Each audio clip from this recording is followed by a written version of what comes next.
The Texas Tech football team headed to Jones AT&T Stadium for their first home game in nearly a month. But could the Red Raiders maintain their home winning record as they took on West Virginia? MCTV's Faith Douglas has the score, highlights, and more in sports. Homecoming week officially ended at the Jones, but before the Red Raiders took the field, the Tech community had the chance to enjoy some of the university's longest-running traditions. We'll have a look back at the final full day of homecoming festivities. And cold temperatures are becoming a normal occurrence here on the South Plains, and that means some outdoor activities are coming to a close. We'll have a look back at the final weekend of one of the Hub City's most unique weekly shopping experiences. This is the MCTV Weekday Update. Welcome to the Monday edition of the MCTV Weekday Update. I'm Malone Graham. And I'm Patricia Perry. All last week, the Texas Tech community geared up for the return of the football team to Jones Stadium during homecoming week. The annual game marked the end of the week-long festivities and a chance for the Red Raiders to get back in the win column after a tough couple of weeks on the road. MCTV's Faith Douglas joins us in studio with a recap of Saturday's showdown. Faith. Thanks, Patricia and Malone. Texas Tech football had an absolutely outstanding victory over West Virginia this homecoming past weekend. The Red Raiders pulled off a 48-10 win with redshirt freshman Baron Morton, the man of the day Saturday. Leading up to the game, head coach Joey McGuire didn't name a quarterback out of those three guys in that room, but I think it's safe to say Morton proved on Saturday just why he deserves this job. Tech's offense started off strong, scoring 2 touchdowns early in the first quarter, then coming out after the half. Offensively, they did not slow down, scoring 2 more touchdowns. And in the third quarter, they ended the homecoming with a bang of 17 points there in the fourth quarter. Morton himself carried in 2 of those touchdowns. Donovan grabbed himself one as well. And running back Taj Brooks played lights out, trucking in a pair of touchdowns himself. Coming up later in sports, I'll dive into just how well the Red Raiders played in the homecoming game this past Saturday. Back to you, Patricia. All right, thanks so much, Faith. Saturday's win against the Mountaineers capped off a busy week here on campus, filled with fun events and competitions to get the university community into the Red Raiders spirit. On Friday, the final full day of festivities kicked off with the annual Rowdy Raider Rally in the Red Raider Plaza. The rally started with a pep talk by special guest Krista Gerlich, the head coach of the Lady Raiders basketball team. The rally then featured the announcement of the final 10 students chosen for this year's homecoming court. The court was made up of 5 king candidates and 5 queen candidates, who were each part of a fraternity, sorority, or student organization. The Rowdy Raider Rally wrapped up shortly after noon on Friday, but the final crowning of homecoming royalty came one day later. During Saturday's halftime of the Tech versus WVU game, James Brady and Thomason Alauza were announced as the 2022 Homecoming King and Queen. Brady is an agricultural communications major representing Phi Delta Theta, and Alauza is a journalism and public relations major representing Chi Omega. Both the King and Queen were selected by the student body, who had the chance to vote on this year's winners immediately following the Rowdy Raider Rally. Brady and Alauza will serve as King and Queen until the next year's homecoming celebration. Although the crowning of the King and Queen was one of the biggest moments of the weekend, this year's homecoming festivities would not have been complete without 2 longtime Texas Tech traditions. On Friday evening, the 2022 homecoming parade started at the Broadway entrance at the Seal and made its way through campus. The parade was led off by members of the Goin' Band, the Masked Rider, and the homecoming court. From there, dozens of student groups and Greek organizations either marched in the parade or rode on floats that were decorated for this year's competition. The parade route went from Broadway down Akron Avenue and made a final turn onto 18th Street to the United Supermarkets Arena. Throughout the route, participants were greeted by hundreds of members of the local community who gathered on the sidewalks. Then, a few hours later, Friday night's festivities finished out with the annual pep rally and bonfire in Urbanowski Park. Tech's Spirit Squad led the crowd gathered at the fire pit in cheers as the Goin' Band gathered for the evening's main event. Members of the Saddle Tramps carried bright red flares through the park and then used them to light up this year's bonfire. The annual tradition continued with the Goin' Band performing several selections and ending with the fight song and the Matador song. This weekend's homecoming events went off on schedule with no weather-related delays. Saturday's game at the Jones featured some of the warmest temperatures we've experienced all month. The warm and dry conditions were nice while they lasted, but a cold front moved through the area last night, bringing some big changes to the forecast. So what can we expect as we continue into the final week of October?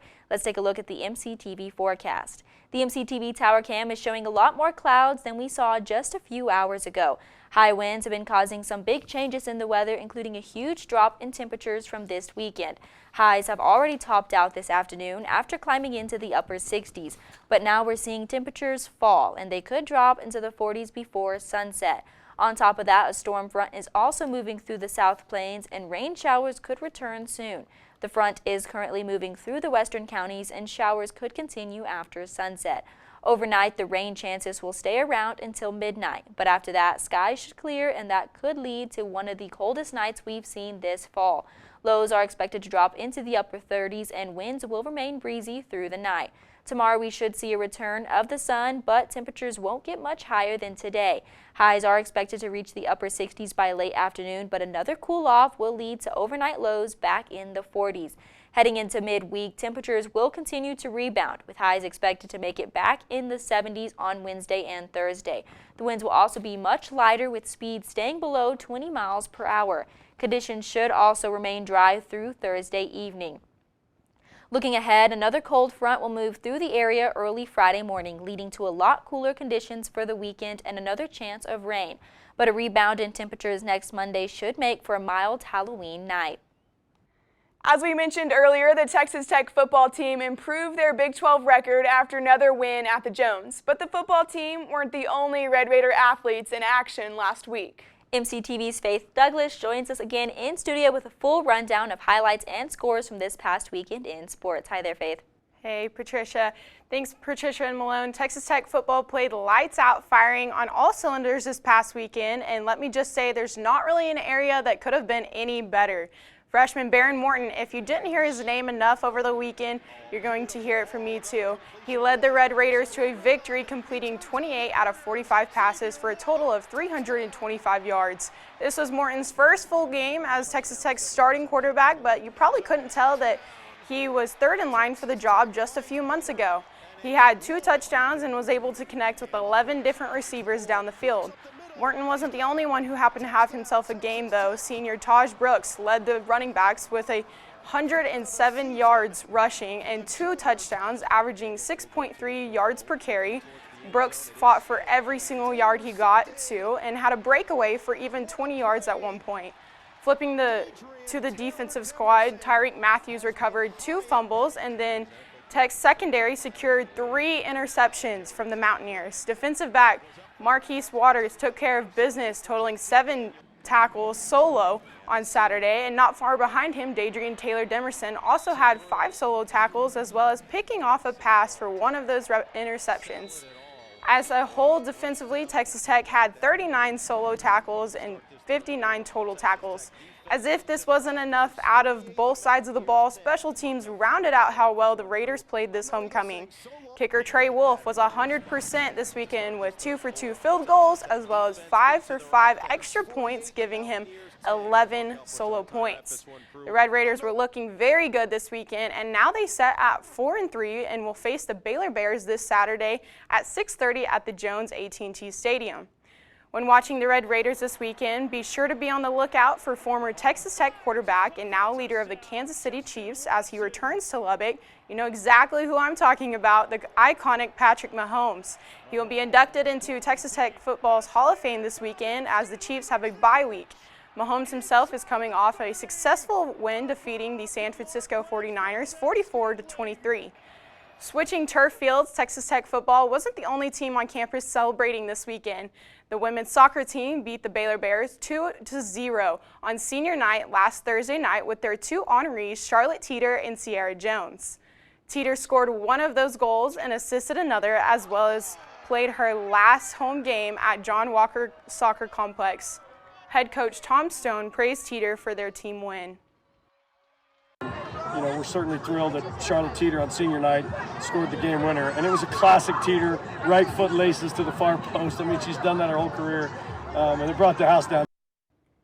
Well, there you have it. Lady Raiders soccer team now has won 5 consecutive matches, and hopefully the winning streak will continue when They face TCU on the road this Thursday.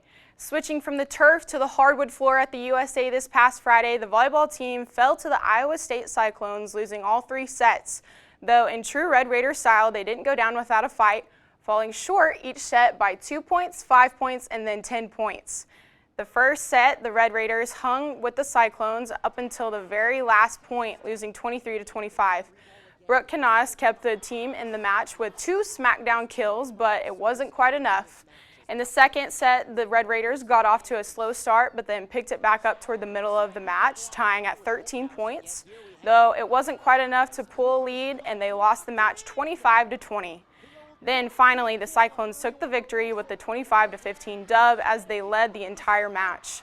The volleyball team will travel to the state's capital for a rivalry matchup with the Lady Longhorns this Wednesday and hopefully bring back a win.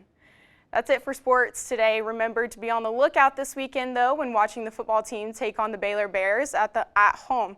You might just catch Patrick Mahomes here in Lubbock this weekend. Back to you, Patricia and Malone. All right, thanks so much, Faith.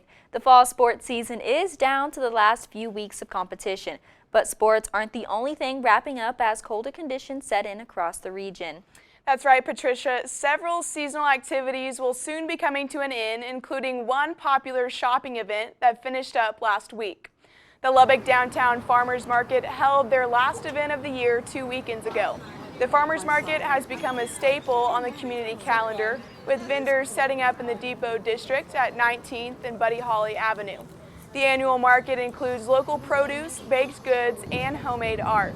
This year's schedule started on the first Saturday of June and finished up on October 15th. Even though the annual outdoor market is no longer a weekend option, many of the vendors sell their goods at other events and activities that take place throughout the holiday season. Malone, have you had a chance personally to go out to any of the farmers markets in our area?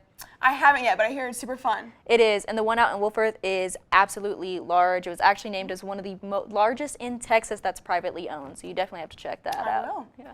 That's all for today's edition of the MCTV Weekday Update. Thanks so much for joining us, and be sure to check ttuhub.net every day for more news. We'll see you next week.